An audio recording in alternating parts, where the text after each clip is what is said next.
E o tema de hoje é 6 coisas que a Coca-Cola tem que todo cristão deveria ter. Aleluia. Nessa latinha aqui, eu tive um trabalho quase que artístico, eu tapei o nome, para não cair no direito autoral do YouTube, mas está aqui, o merchan gratuito. Eu estava caminhando para casa, alguns dias atrás, e acho que a minha mente, além do TDAH, é complicada. Me veio esse tema da mente, e eu fiz uma pesquisa rápida, e eu perguntei assim para a pastora Ana, o que a Coca-Cola tem que mais chama atenção para você? É um dos pontos da mensagem, eu não vou dar spoiler, ela me auxiliou em um ponto dessa mensagem. Hoje eu trouxe para vocês algo que todo mundo conhece, quase todo mundo consome no mundo inteiro.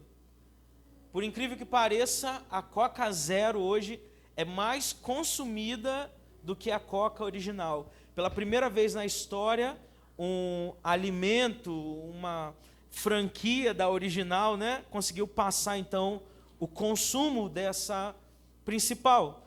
E hoje eu quero te mostrar com esse simples refrigerante como nós podemos ser desafiados a viver uma vida de fé mais autêntica, relevante, contagiante, por onde quer que nós vamos. Bem, eu não quero que até o final você beba essa coca, afinal ela está até quente aqui, mas eu quero, sem ignorar a marca, pensar algumas marcas que a gente pode absorver e trazer para o nosso cristianismo, para a nossa verdade, nessa noite, em nome de Jesus.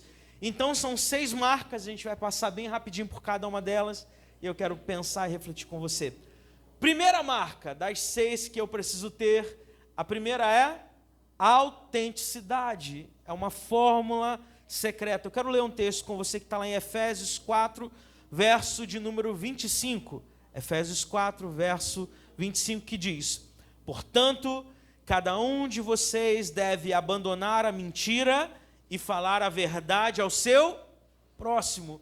Um outro texto que não está projetado, mas é 1 João 1,7, diz: sejam sinceros uns com os outros e também com Deus. A Coca-Cola ela tem uma fórmula secreta há mais de 130 anos. Mesmo com milhares de imitações, e alguns citaram aqui umas imitações diferentes, ela continua, ela permanece original.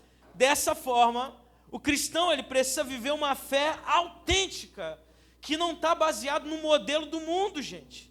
Porque o mundo, o tempo todo, ele vai te apresentar, ele vai me apresentar formas de um cristianismo que não é aquilo que Deus projetou para a minha vida. Eu não sou uma cópia, eu não sou um personagem dentro da igreja, porque a autenticidade, ela atrai, ela transforma, ela marca a vida de uma pessoa. Então, como cristão, de que maneira eu posso ser autêntico? Número 1, eu preciso ser a voz que clama no deserto, não apenas um eco. Eu sou imitador de Jesus, mas aqui na terra eu preciso ser exemplo para o povo. Eu, como líder, eu preciso que as pessoas olhem para mim e se inspirem na minha vida. Elas olhem para o meu casamento e tenham uma base de um casamento feliz, abençoado, próspero. Isso não é ausência de problemas. Nós aqui na Lifehouse, a gente não está pregando o mundo dos sonhos, que vai dizer assim para você: ei, venha para a igreja, entregue seu coração para Jesus, que você não vai ter crise na sua casa, você não vai ter problema, você não vai ter falta de dinheiro. Não, não é sobre isso. Essa semana, alguns dias atrás, eu passei por uma prova grande. Eu sei que tem alguns irmãos que também estão passando por uma prova grande. E o meu carro deu problema, quebrou. Na sequência, o meu computador quebrou. E foi só uma carreirinha de coisas acontecendo, né? Aí a Ana olhou e falou assim: tá tudo bem? Eu falei: misericórdia, eu preciso orar mais, eu preciso buscar mais ao Senhor, porque a nossa vida não está isenta de problema, não está isenta de dificuldades, mas nós somos forjados pelo Senhor para passar pela prova, glorificando aquele que é o autor e consumador da nossa fé, amém? Falei de casamento, olha que coisa interessante, dia 20 de julho será o casamento do céu, amém? Quem pode aplaudir ao Senhor por essa vida? Daqui a poucos dias, dia 18 de setembro, será o casamento de George e Nath.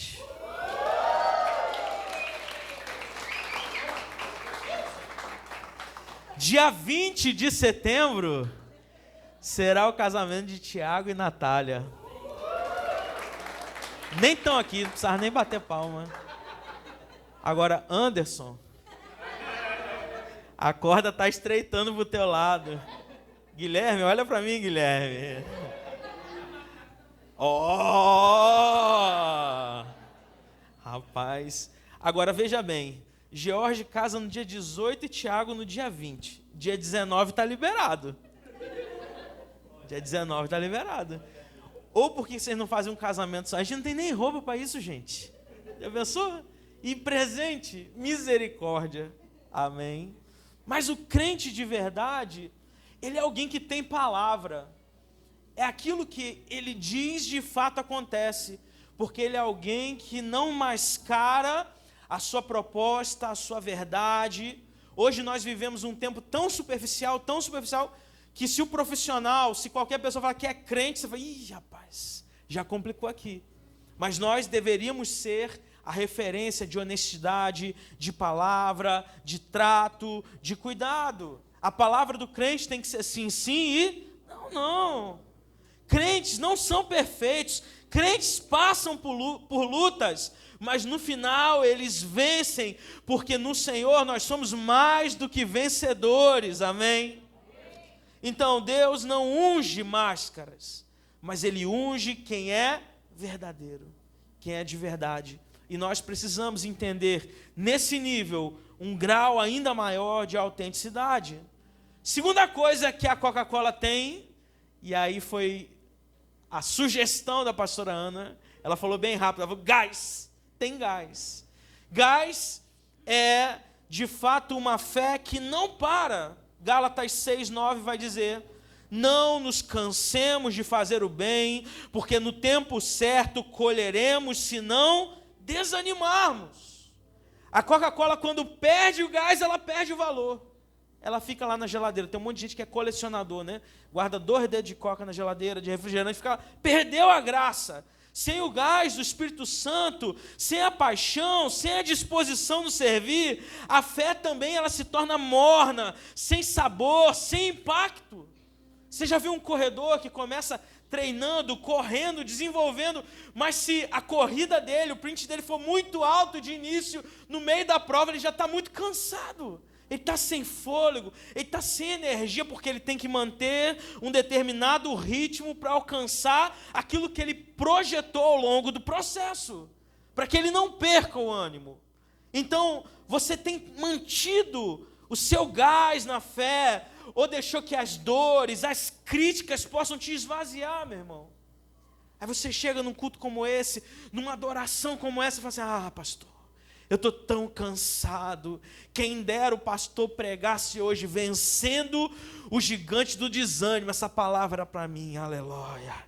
Que eu estou desanimado, eu estou cansado, eu estou triste. Mas deixa eu te dizer algo. O maior problema da nossa geração não é o conhecimento, mas é a inconstância. Somos inconstantes, nós começamos e paramos. Somos até certo ponto bipolares. Tem gente que bate assim na minha porta e fala assim, ei, Deus me falou para fazer isso. Um dia, um jovem chegou para mim, na porta aqui da igreja, e falou assim, pastor, estou indo embora. Eu falei, rapaz, está indo para onde? Aí ele falou, Deus está me chamando para ser missionário itinerante aqui pelo RN. Eu vou me embora. Aí eu olhei para ele não vinha no estudo bíblico, faltava oração. Aí eu falei, você tem certeza? Ele tem, Deus falou comigo. Aí eu falei, então Deus te abençoe, em nome de Jesus, seja uma bênção por onde quer que você passar. Aleluia. Aí uma semana depois, já estava saindo com os amigos, já estava longe de Deus, já estava no mundão. Você afastou do caminho do Senhor. Porque a gente começa as coisas e às vezes a gente acha que é Deus que está falando, mas pode ser só o seu coração, a sua voz.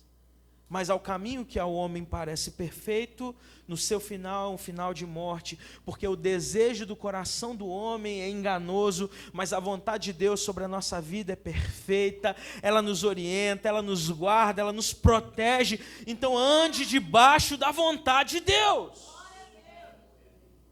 Não conseguimos permanecer, não conseguimos continuar, somos levados pela emoção, pelo momento, precisamos ser motivados 24 horas por dia.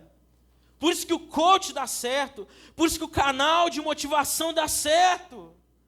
Mas no normal, palavras são apenas pequenos combustíveis que não seriam necessários se nós estivéssemos plantados na palavra de Deus. A W. Tozer vai dizer que o fogo de Deus não é para momentos, mas é para moveres. Deus está nos capacitando, nos chamando, nos convocando hoje, não é para um momento, não é o domingo do culto que viemos e recebemos e iremos embora, não, mas é para um movimento de Deus na cidade, na vida dos irmãos, na vida dos vizinhos. Deus está nos chamando para fazer algo sobrenatural. Quantos creem nisso? Então diga assim para o seu vizinho, não deixa o gás acabar não, meu irmão.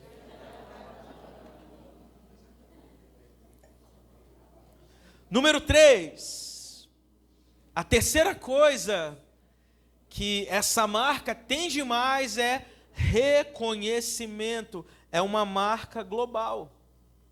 Eu falei aqui que quem acertasse a marca ganharia. Eu acho que o povo ficou com medo, então levarei para casa. Amém. Mas, contudo, todavia, entretanto, em qualquer canto que você for, você olhar assim, pode estar meio turvo, pode estar meio escuro, você vai reconhecer pela logomarca, pelas cores, pela palheta de cores, enfim, por tudo aquilo que a marca ao longo desses mais de 100 anos construiu na nossa mentalidade. Então, o refrigerante ele é reconhecido em quase todos os países. Uma embalagem vermelha, o nome, formato da garrafa é quase universal. Agora, e o cristão? O que te identifica como um discípulo de Deus? João, capítulo 13, verso 35 diz: nisto todos conhecerão que vocês são meus discípulos, se tiverem amor uns pelos outros. A marca, então, do discípulo de Jesus, a marca do discipulado é amar uns aos outros, é transmitir esse amor, é viver debaixo de uma graça de Deus que não te impede de amar, não te impede de corrigir, porque quem ama corrige também, mas é um amor que é demonstrado nas ações. Não adianta só a gente fazer um evangelismo de rua e eu encontro com alguém em necessidade, passando fome, e eu falo assim: eu vou orar pela tua vida aqui em nome de Jesus, amém, e vamos embora, e a barriga do homem fica vazia. Não, porque Jesus ele resolveu o problema da fé, mas ele também resolveu o problema social daquela pessoa. Era uma doença, era demônio, era uma situação, ele invadia a vida daquele homem, daquela mulher, e ele transformava a cultura, o ser, de dentro para fora. Eu, como discípulo de Jesus, eu preciso ser assim. Eu preciso ser como Pedro, que foi reconhecido como discípulo porque andava como Jesus andava, falava como Jesus falava, tinha o jeito, tinha toda a característica, mas não é apenas uma roupa que vai me marcar, não é apenas uma camisa da igreja, uma camisa do Forever Young, uma pulseira, uma camisa da Spinks, não, é o meu estilo de vida que ama, que ajuda, que reconhece que Jesus um dia me salvou e por isso eu preciso ser refrigério por onde quer que eu passe. O refrigerante é reconhecido por 94% da população mundial. O nome Jesus também é o mais falado na história da humanidade. Mas será que de fato ele é o mais vivido, meu irmão? Porque muitas pessoas, eu ando aqui pela cidade, eu ando pelos bairros, eu ando pelas zonas, Zona Norte, Zona Sul, e a gente sabe que as pessoas conhecem o nome Jesus, mas faltam conhecer o verdadeiro Cristo que morreu por elas, que salvou a vida delas, que transformou histórias, e isso começa através do meu e do seu testemunho, amém? Amém. Quem aqui nessa noite está disposto, está disposta a testemunhar o Cordeiro Santo de Deus por onde quer que passar, a ser uma cópia de Jesus, a ser um imitador, a levar essa palavra, esse evangelho, essa verdade? Nós precisamos fazer isso em nome de Jesus. Número 4, a quarta coisa, a quarta característica, sabor. Se não salgar, não serve. Olha o que diz lá Mateus 5, verso 13. Vocês são o sal da terra, mas se o sal perder o seu sabor, como então restaurá-lo? O refrigerante, ele tem um sabor inconfundível, marcante, mas assim também é o cristão. Ele dá sabor por onde quer que ele esteja. É gente que leva a graça de Deus, é gente que torna o ambiente melhor. Deixa eu te falar algo. Quando você chega em um ambiente, quando você chega no seu trabalho, quando você chega na sua escola, quando você chega na sua casa, o ambiente tem que melhorar, porque você carrega a presença do Espírito Santo e as coisas melhoram. Se você é chato, você deixa de ser em nome de Jesus, amém? Se você é sistemático demais, ninguém te aguenta, nem a tua mãe te aguenta, você vai melhorar, porque Jesus está trabalhando no seu coraçãozinho, amém? Trabalhando no seu caráter, trabalhando na sua postura. O sal na antiguidade, ele servia também para conservação dos alimentos. Por isso a gente tem carne de sol, que é colocada no sal, é preparada. Lá no Rio de Janeiro não tem isso, gente. Eu descobri carne de sol na nata aqui.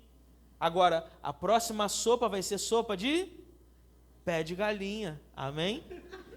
Com 1 litro de leite, nata. Eu não posso falar o nome dessa coentro, eu não posso falar o nome dessa sopa. Mas eu sei que muita gente vai emagrecer em nome de Jesus, amém? Você vai rápido no banheiro depois. Pé de frango tem colágeno, ajeita a pele, olha que beleza, amém, irmãos? Não tem um amém, não tem um glória. Mas onde eu estou, onde Jesus está, o ambiente ele tem que melhorar. Então essa é a pergunta, o que acontece quando eu chego lá? Será que somos sal, somos luz? Será que nós entendemos que de fato uma cidade edificada, ela não pode ser escondida atrás do monte? O mundo não precisa de cristãos que só existem, mas daqueles que fazem a diferença. John Stott falava isso. Existe um sabor na nossa vida. Existe uma luz, um brilho que precisa irradiar para além de mim, para além da minha casa. O meu testemunho, ele é um sinal de glorificação ao nome de Deus. Por isso eu tenho que proclamá-lo, eu tenho que dizer, gente. Às vezes a gente quer ser um crente 007, eu vou ficar aqui escondido. Eu vou ficar aqui me escondendo do que eu posso fazer, mas quando na verdade eu preciso transmitir essa luz de Deus por onde quer que eu esteja. Quantos estão comigo ainda? Dêem glória a Deus, amém? Número 5, penúltimo, quinta característica, a consolidação é uma marca que permaneceu. 1 Coríntios 15, 58 vai dizer: sede firmes e constantes, sempre abundantes na obra do Senhor. Mateus 7, 24, aquele que ouve essas palavras e a pratica é como um homem prudente que construiu a sua casa sobre a rocha. Então, essa marca de refrigerante aqui já sobreviveu a guerras, a crises, a modismos, e ainda está aqui, porque ela tem base. A primeira fábrica da Coca-Cola no Brasil, onde ela foi fabricada, foi aonde no Brasil? Natal, gente! Oxi. O primeiro lugar que foi fabricado. Eu me corrigi ao longo da minha fala. Natal! Porque os americanos estavam aqui e sentiram saudade do refrigerante, aí trouxeram uma engenharia reversa e fizeram aqui. Então, o cristão, ele precisa consolidar a sua fé, ele precisa crescer em maturidade, ele precisa resistir às estações. Eu, alguns anos atrás, participei de uma igreja que ela começou a entrar no movimento celular. Não sei quantos conhecem um pouquinho de célula, mas tinha 4 grandes pilares: ganhar, consolidar, treinar e enviar. Era isso. Então a gente ganha uma vida, a gente consolida, discipula, depois a gente treina, ela prepara e envia. Se a gente perde o discipulado, meu irmão, e o discipulado não é apenas vir na segunda-feira aqui, estudar o caminho, não. É você ser discipulado, é você ser treinado. Quando nós discipulamos uma pessoa, é como se eu tivesse uma página em branco, um caderno em branco, e a outra pessoa também recebesse um. Então, à medida que eu ensino, eu também aprendo, eu desenvolvo, e eu treino aquela pessoa. Eu sempre bato nessa tecla, e eu gosto de ver os meninos tocando, porque eu preciso treinar novos músicos para a igreja. Eu preciso treinar novos pregadores da palavra, novas pessoas para fazer a oferta, novas pessoas para conduzir os departamentos. Por quê? Porque nós vamos mudando as estações, nós vamos crescendo, nós somos direcionados para outros departamentos, ministérios. É assim, gente. O reino de Deus, no reino de Deus, ninguém é insubstituível. Eu já pensei em algum momento da minha vida, pensando assim, rapaz, se eu sair desse ministério de louvor, ele acaba. Aí sabe o que aconteceu? Eu saí e o ministério melhorou. Se eu sair dessa igreja, não tem mais jeito. Eu saí, a igreja frutificou ainda mais. Porque ninguém é insubstituível, meu irmão. Mas nós somos chamados a consolidar estações. O sábio é aquele que ouve a repreensão e absorve e cresce. Então, se eu quero consolidar alguém, eu tenho que chegar para aquela pessoa e às vezes ajustar um pouquinho aqui, né? Às vezes Cintiel está pregando e eu vou só digitando assim, observações. Mas eu também elogio, falo, isso aqui foi excelente, isso aqui precisa melhorar. A primeira vez que eu preguei na Lifehouse Natal, eu preguei sobre, acho que o filho pródigo ou o caminho de Emaús. Foi um dos dois. Aí eu estava pregando aqui e o apóstolo sentado aí. E com um caderno anotando, rapaz, isso é muito ruim. Eu já sabia que lá vinha, né? Aí ele fez 38 páginas, eu estou brincando. Ele fez observações sobre a mensagem. Porque a gente quer melhorar, a gente quer avançar. Quem é filho aqui? Levanta a mão. Todo mundo, né? Quando teu pai, quando tua mãe, quando teu responsável te cobra alguma coisa, te aperta alguma coisa, é por quê? Ele quer ver você melhorar. É porque ele te ama. É porque ele quer ver você crescer. E às vezes essa palavra vai servir para o teu desenvolvimento. No amor, no espírito, mas ensinando uma geração. E eu te pergunto, você então está firme na fé? Ou vive da moda espiritual do momento? Antes um pastor, ele repreendia, ele exortava uma ovelha e ela mudava o comportamento. Hoje, na nossa geração, ela muda de igreja. Porque ela quer ouvir a palavra que simplesmente vai massagear o ego dela. Ah, pastor, eu quero a palavra da bênção, da prosperidade. Mas quando Deus, Ele coloca o dedo na ferida, Ele trata o nosso caráter, é porque Ele nos ama e quer ver a gente crescer ainda mais. Amém? E a sexta e última coisa, essa mensagem poderia ter 50 pontos, mas eu separei algumas coisas que eu achei interessante, que refletiria na vida da igreja. Inovação. Criativa, mas fiel à essência. Salmo 96:1 diz, cantem ao Senhor um novo cântico, um cântico novo. Apocalipse 21:5 não está aí, mas diz assim, eis que faço novas todas as coisas. Mesmo mantendo a essência, essa marca de refrigerante aqui, ela se renova.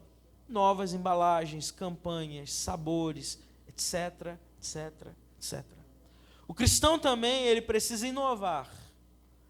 Não na verdade do evangelho, mas talvez na forma de comunicar. O apóstolo Paulo não tinha rede social na época dele. Não tinha a internet do Elon Musk. Para onde ele estivesse, estar conectado e anunciar a palavra de Deus. Nós precisamos viver, se adaptar, sem perder essa essência. Avançar no processo, sem perder aquilo que é essencial. Tem momentos que a gente precisa, de fato, se reinventar. A Kodak, ela não se reinventou e faliu. Alguns anos atrás, eu ouço falar disso, na época da pastora Vitória, se tinha filmes para máquinas analógicas, você comprava, eu ouvi falar disso, 12 poses, 24, 36 era coisa de rico. E, meu amado, você tirava a foto e não sabia se ficou bom, se queimou, se alguém botou o dedo na frente lá na hora e não tirou foto de nada. A cara que você tivesse sair, deixa eu voltar aqui. E lá em casa, pelo menos lá em casa era assim, quando a família reunia, puxava naquele cheiro de naftalina, aquele monte de porta-retrato, né? Um monte de álbum de fotos, né? Um monte de foto minha, Wellington, pelado. Eu não sei por que minha mãe tirava foto minha pelado, cara, um absurdo isso. Mas tinha lá, das festas, um monte de coisa que você não lembrava nada, mas isso aqui é seu tio, isso aqui é não sei o quê. E a gente parava ali, horas, relembrando. E um dia foi oferecido para a Kodak a possibilidade de financiar, de projetar uma câmera digital. E eles falaram assim, não nos interessa, o mercado não está pronto. Com isso o mercado mudou, a história mudou, e hoje não existe mais a Kodak. Então existe hoje o que nós chamamos do espírito do nosso tempo, que é diferente da época dos nossos pais, dos nossos avós. Nós somos a última geração que pisou na terra, que não tinha um aparelho celular a tiracolo que era usado 24 horas por dia como a geração de hoje. Talvez eu e você somos aquela geração do analógico para o digital, vivemos essa transição. Mas todos que nascem, a partir desse tempo, eles já nascem com um smartphone na mão. E isso mudou a maneira de ver o mundo, isso mudou a maneira que nós administramos hoje a inteligência artificial. Você está com uma dúvida, está com uma doença, deixa eu ir no Google aqui, perguntar. É assim ou não é? Fazemos assim. Agora, a pergunta que eu tenho para você, você está sendo criativo em viver e anunciar sua fé, ou você ficou preso na religiosidade? O que é ser religioso? É ser regular em fazer sempre a mesma coisa e não imaginar um jeito diferente de fazer. Quando eu cheguei aqui, o culto era quinta, aí depois que foi para terça, aí voltou para quarta, tinha um nome, e a gente vai fazendo mudança, gente. Porque a gente não quer ser preso a um sistema apenas, mas a gente quer alcançar o coração daqueles que sofrem, e Jesus é aquele que nos dá a estratégia para isso. Amém? A igreja, ela deve sempre estar se reformando. Concluo dizendo para você, hoje, com uma latinha de refrigerante, Deus ele nos está lembrando que o evangelho precisa ser autêntico, vivo, reconhecível, relevante, firme e criativo. Será que na nossa vida, será que na nossa fé, de fato a gente tem aprendido isso? Ou a gente tem vivido apenas para cumprir tabela cada dia? Escute algo, Deus te chama hoje para ser a revolução do seu tempo, para ser a revolução da tua casa. Será salvo você e a tua casa, a tua família. Então, quando a salvação nos alcança, quando a salvação atinge a nossa vida, é porque ela vai transbordar em nós para alcançar outras pessoas, para sacudir o nosso bairro, a nossa cidade, e o amor de Deus será reconhecido por todos quanto ouvirem a verdade do Evangelho em nós.